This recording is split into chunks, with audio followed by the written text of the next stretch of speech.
Chris Parsons from Austin Peay, and this is the Red, White, and U Podcast. What a fantastic week for UAC football in week one. We welcome you to the Red, White, and U Podcast, the official podcast of the United Athletic Conference. I'm Kendra Sheehan, and my goodness, in year 3 of the conference, did UAC football put on a show. Tarleton State took down Army, an FBS program, in double overtime, and then Austin Peay, playing in their first game of the season, thumped an FBS team in Middle Tennessee, 34-14 on the road. And we have the redshirt junior defensive back, Ellis Ellis Jr. here today, who had 6 tackles in the win and 3 pass breakups. Ellis, thank you so much for being here after such a spectacular win to open up the season. Oh, no problem, no problem. Thank you for having me. Ellis, the last time Austin Peay beat an FBS team was 1987. And to put that in perspective from the Gov senior writer, I love what he did there. He said Chipotle didn't even exist that year. So how do you describe what it was like to get such a win for this program? It was amazing. I give all props to my guys on defense. They were the main factor. Everybody was all locked in. So it took all 11 of them. You had mentioned in the post game, you said 11 brothers is hard to beat. Take us inside that family, this brotherhood that you've created in Clarksville that have allowed you guys to go out there and have such continuity on the defensive side. Well, it started with, losing a brother, and that all brought us together. And, we had to go out and give everything that we had if we wanted to get to where we wanted to be. So we all came together, we did a lot of family bonding, a lot of team bonding. It was fun. So we enjoyed it, and we all came together, and now we're on top. So, yeah. Yeah, I think you guys still have a locker dedicated to him as well in your locker room.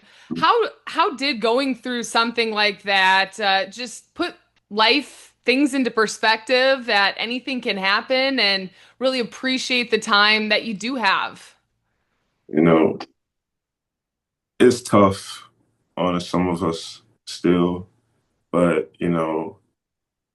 having those meetings every day and, looking at each other, knowing he would be happy to be doing what we're doing right now. So it's kind of hard on us, but at the same time, we have each other. If we come together, we can do anything. Well, no better way to honor him than putting on a show and getting a win. And for you, 6 tackles, 2 of them solo. What were you seeing from Middle Tennessee that allowed you to be that disruptor? I wasn't seeing, I saw a lot of things. It was confusing at sometimes, but, I trusted my guys to be there with me and help me out. They had a lot of good things going, but our guys just executed and we did our jobs, and, thanks to God, we got the win. So that's all I can have on that. Yeah, I mean, you look at it, you held them to just 100 yards of total offense in the first half. This defense went out there firing. What was that locker room like before the game that you knew, okay, once we step on the field, once that first whistle is blown, I mean, we're locked in? In the beginning, it was quiet, and I was like, hold on, this is not usual from some of the guys that I've been around, been practicing with. And then after, it was just like I saw tears. I saw everybody having fun, enjoying themselves. But, this week, we got to lock in, go all out this week. That was one of the things that Coach Ferris had mentioned during post-game. Okay, last year you guys came in, or he came in rather, in his first year last year and built a culture, but you struggled to finish games, and you were able to do that last week. But then he said, okay, can we be the most improved team from week 1 to week 2? How do we handle success? So what has the team's response been to that this week as you have to go out there and train hard for a big matchup coming up this weekend?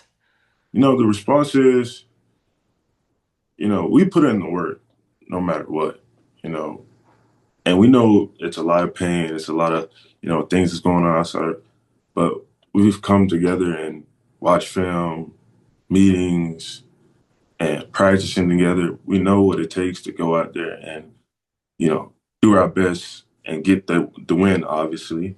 And we're just going to come in and do whatever it takes. So, yeah. I love to ask players this because Coach Ferris seems like a guy that I personally would want to run through a brick wall for. He's so energetic and such just a force when you get a chance to talk to him. How is it like to be coached by a guy that really tries to bring out the best in you week in and week out? Honestly, he's amazing. Like, he does team bonding with us. He's energetic every morning, energetic every day. I'm like, Coach, I love it. I enjoy it the most. I know the guys on the team enjoy it as well.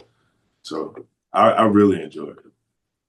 I know he wakes up, the big storyline was he wakes up at 4:30. He tries to leave by 5:15, but he's got to beat the standard, so he's leaving at 5:13 in the morning. Has that rubbed off on any of you guys as players of, okay, let's wake up as soon as the sun rises or even before?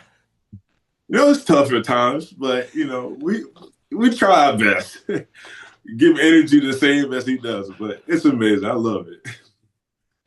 Looking at you individually, I was looking at some of your socials, of course, and you had posted some pictures of you training on a sand volleyball court, and sand obviously a lot tougher to move than the turf or the grass that you play on. And so, how has that type of training helped you to be so agile on the football field? With that resistance of the sand, it helped me move my feet a little better and helped me maintain my hips a little bit as well. And on the field, it showed the first game. Now I know I have to keep going with my guys. They're going to be awesome. I can't wait. It's going to be fun. But with that, it just resists a lot of things to help you get more stability in your hips and everything else. Is that something that you incorporated to your training regimen just this past off season, or is that something that you've always been doing? I've always been doing it. My dad, it started when I was younger, and that's where I really learned it from. But I put it to work this summer, and I've seen a lot of improvements in my technique. So, No doubt about that with your stat line from the first game. And you, as a player, spent your entire career so far, Austin Peay, through the coaching change. Why this program? Why the Govs? Why keep coming back? we just got to keep moving. It's going to take a lot. You know, all the ups and downs, we got to keep moving. You also have a lot to balance on your plate. You do have a daughter, so take me through what your day to day is and just the time management you have to be a father, to play football, and manage your academic side as well. With that, she's 2 years old. Her name is Aurelia. Um, that's my little queen. She gets whatever she wants. But, I have a busy life outside the football world and that world. I give all props to her mom, working with the schedule that I have.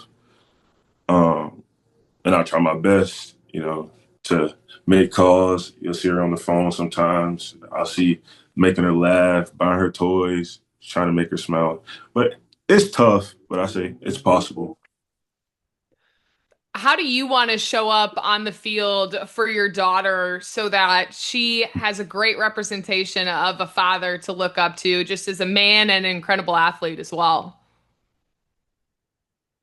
I want to show up as more so of you know, a man that can show it to people that it's possible no matter what you're going through.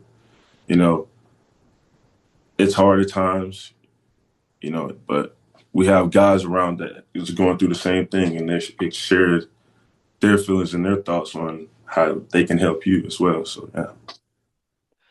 Is she your why, or has she become your why for playing the game? Or even before Most that, what drove you to get through those grueling days where maybe you just want to quit, but you can't?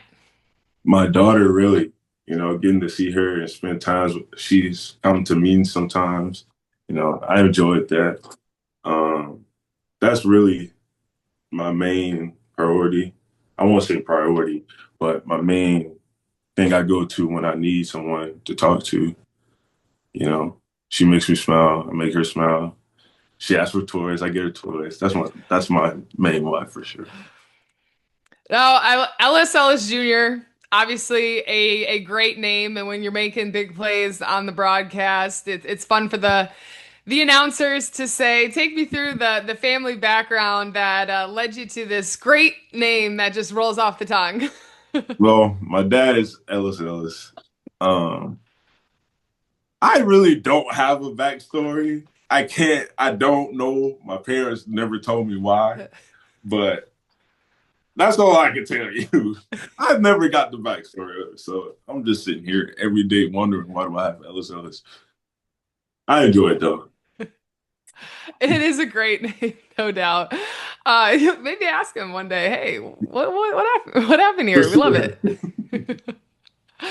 But you do have another big test. You're taking on Georgia on the road in Athens. It's going to be a hostile environment. What do you think this team can show that will no doubt be an incredibly difficult contest? I feel like we go out here and give it 100%, and we do the things our coaches is teaching us. I feel like we can go out here and put up a fight with these guys.